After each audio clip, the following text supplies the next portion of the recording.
I thank the chairman. I thank the speaker. You know what we know with certainty? We know with certainty that a debt crisis is coming to America. This is not a question of if, it's a question of when. What is a debt crisis?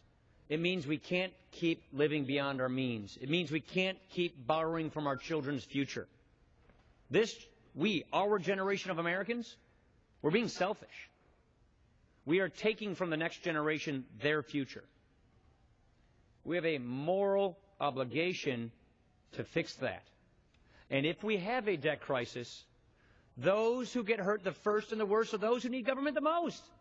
Our seniors, the poor, the people living on the safety net. That's who gets hurt in a debt crisis.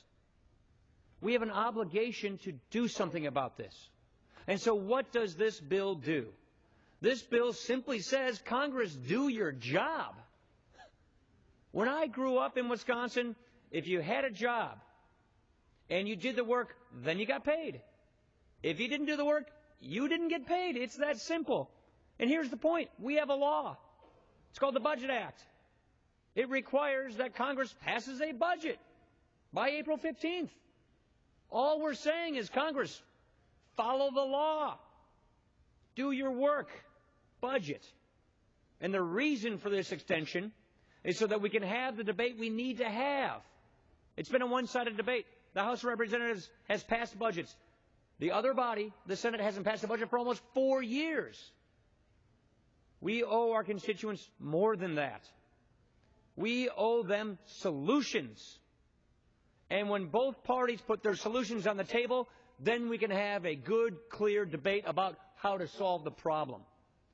Because the problem is not going away, no matter how much we can wish it away. The problem of debt, of deficits, of a debt crisis is here. And we owe it to our children and our grandchildren. We owe it to our constituents to fix this. This isn't a Republican or a Democrat thing. This is a math thing. And the math is vicious, and it's hurting our country, and it's hurting the next generation, and it's hurting our economy. And the sooner we can solve this problem, the better off everybody's going to be. That's why this needs to pass.